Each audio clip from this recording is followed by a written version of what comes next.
సుస్థిర స్థానాన్ని వారి నాయకత్వంలో తెలంగాణ సాధిస్తే ఇవాళ రేవంత్ రెడ్డి గారి పాలన ఏంటి?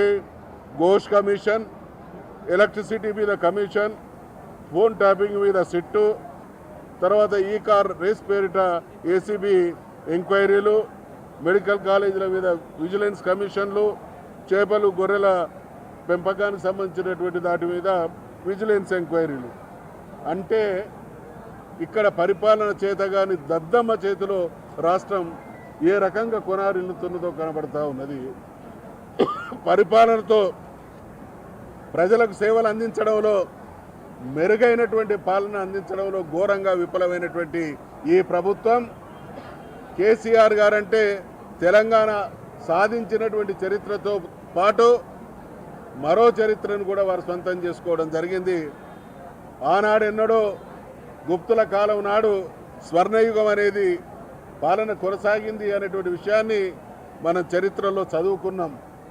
ఇవాళ తెలంగాణ సాధించడం ఒక చరిత్ర అయితే, మళ్ళీ నాటి స్వర్ణయుగాన్ని మరిపించేటువంటి పాలన సాగించి స్వర్ణయుగాన్ని మరిపించినటువంటి పరిపాలకుడు కేసీఆర్ గారు. కాబట్టి ఈ రకమైనటువంటి పరిపాలన చేతగాక, ఈ రకమైనటువంటి అవగాహన పెంచుకోలేక, ఈ రకంగా తెలంగాణ జాతి ఆ ప్రజల ఆకాంక్షలకు అనుగుణమైనటువంటి పరిపాలన అందించడంలో ఘోరంగా విఫలమైంది. కాబట్టి ఏదో రకంగా బురద జల్లాలే, మసిపూసి మారేడుకాయ చేయాలనేటువంటి ఆలోచనతోనే ఇటువంటి కుట్రలు కొనసాగుతూ ఉన్నాయి.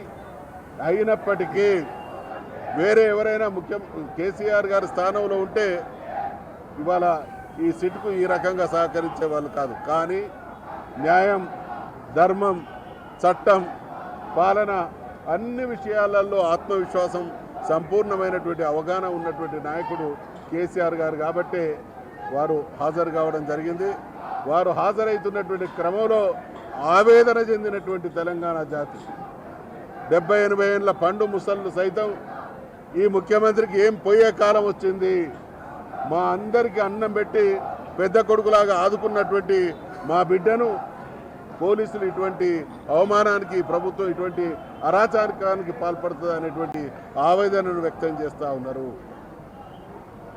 అంటే తెలంగాణ రాష్ట్ర ఏర్పాటు విషయంలో కానీ, అభివృద్ధి విషయంలో కానీ కేసీఆర్ గారి ముద్రను చెరిపేయడం ఎవరి తరం కాదు.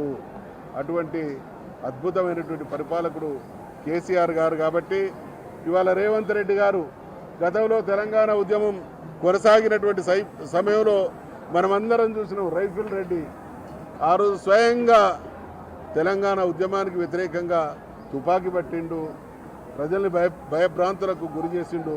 ఇవాళ పోలీసులను ఉసిగొల్పి గ్రామ స్థాయి నుండి హైదరాబాద్ స్థాయి వరకు, బహుశా మీరందరూ పాత్రికేయ మిత్రులు కానీ ఇక్కడికి వచ్చినటువంటి మిత్రులందరూ కూడా గమనించి ఉంటారు, ఈ ప్రాంగణం చుట్టుపక్కల వేలాది మంది పోలీసులు ఈరోజు మోహరించబడ్డారు అని అంటే తెలంగాణ జాతి మొత్తం తల్లడిల్లుతూ ఉన్నది. తెలంగాణ ప్రజలు సంద్రంలాగా తెలంగాణ భవన్కు కేసీఆర్ గారికి సంఘీభావంగా వస్తారనేటువంటి భయంతో ఆందోళన చెంది ఈ రకమైనటువంటి అణచివేత ప్రయత్నాలు కొనసాగిస్తూ ఉన్నది. దీన్ని తప్పకుండా మేము తెలంగాణ సమాజంలో ఉండేటువంటి అన్ని వర్గాల ప్రజలకు, మేధావులకు, కవులకు, గాయకులకు, రచయితలకు విజ్ఞప్తి చేస్తూ ఉన్నాం. ఎమర్జెన్సీని మరిపించేటువంటి కాంగ్రెస్కు ఎమర్జెన్సీ విధించడం, ప్రజల హక్కులకు భంగం కలిగించడం, ప్రజల్ని అనేక రకాలుగా అన్యాయానికి, అవమానానికి గురి చేయడం పరిపాటి. కాబట్టి అది పునరావృతం అవుతూ ఉన్నది. ఇవాళ రేవంత్ రెడ్డిలో ఆ లక్షణాలు స్పష్టంగా కొట్టొచ్చినట్టు కనబడుతున్నాయి. కాబట్టి తెలంగాణ ప్రయోజనాల కోసం, తెలంగాణ ప్రజల అభిమతం కోసం బీఆర్ఎస్ శ్రేణులు అవసరమైతే దేనికైనా సిద్ధమనేటువంటి హెచ్చరిక చేస్తూ ఉన్నాం.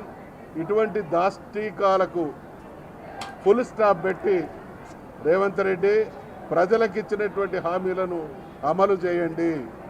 మీరు ప్రజలకు ఇచ్చినటువంటి హామీలను అమలు చేయక మా మీద నిర్బంధం ద్వారా ఏదో డైవర్షన్ డ్రామాలకు ద్వారా ప్రభుత్వాన్ని నడుపుతానేటువంటి మీ కుటిల యత్నాలు సాగనివ్వం.